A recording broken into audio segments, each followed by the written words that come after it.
How long was I sitting there? Stanley wondered to himself. Minutes? Days? Centuries? Did something crucial happen while my senses were turned? He made a note to be more careful with time from now on. When Stanley came to a set of 2 open doors, he entered the door on his left.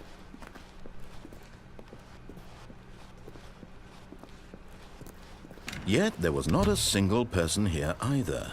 Feeling a wave of disbelief, Stanley decided to go up to his boss's office, hoping he might find... Coming to a staircase, Stanley walked upstairs to his boss's office.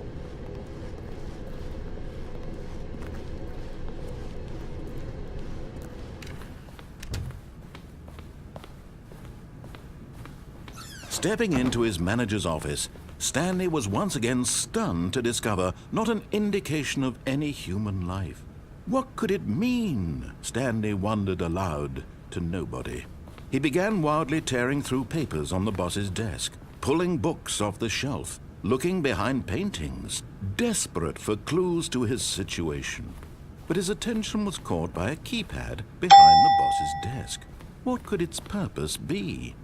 In fact, this keypad guarded the terrible secret that lay buried below his feet.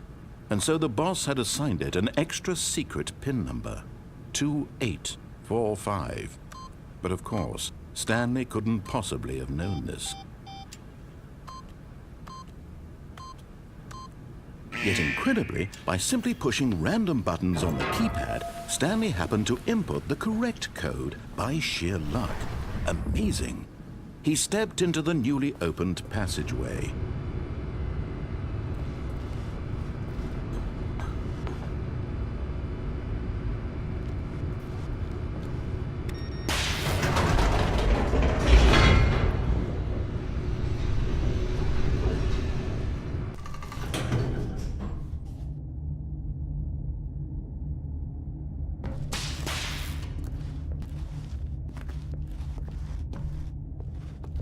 Stanley walked straight ahead through the large door that read Mind Control Facility.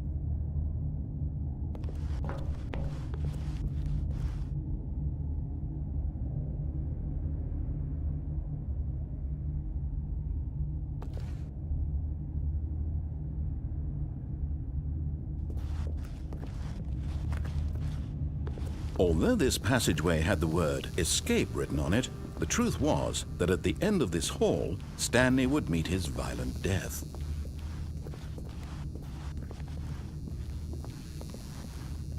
The door behind him was not shut. Stanley still had every opportunity to turn around and get back on track. At this point, Stanley was making a conscious, concerted effort to walk forward and willingly confront his death.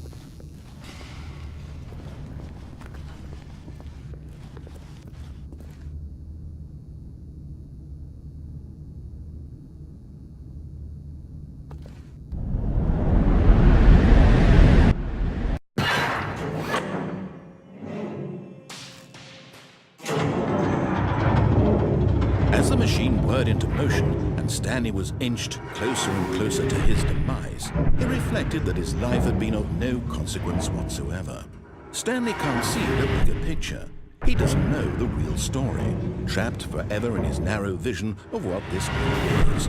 Perhaps his death was of no great loss, like plucking the eyeballs from a blind man. And so he resigned and willingly accepted this violent end to his brief and shallow life. Farewell, Stanley.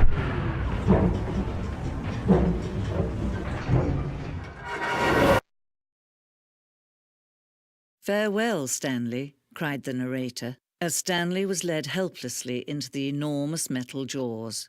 In a single visceral instant, Stanley was obliterated as the machine crushed every bone in his body, killing him instantly.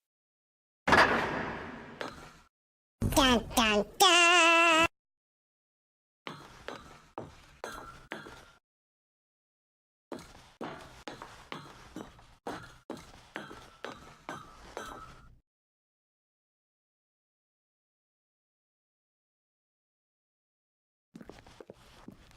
And yet it would be just a few minutes before Stanley would restart the game, back in his office, as alive as ever.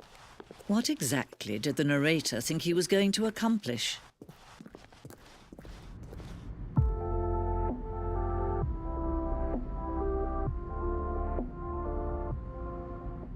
When every path you can walk has been created for you long in advance, death becomes meaningless, making life the same. Do you see now? Do you see that Stanley was already dead from the moment he hit start?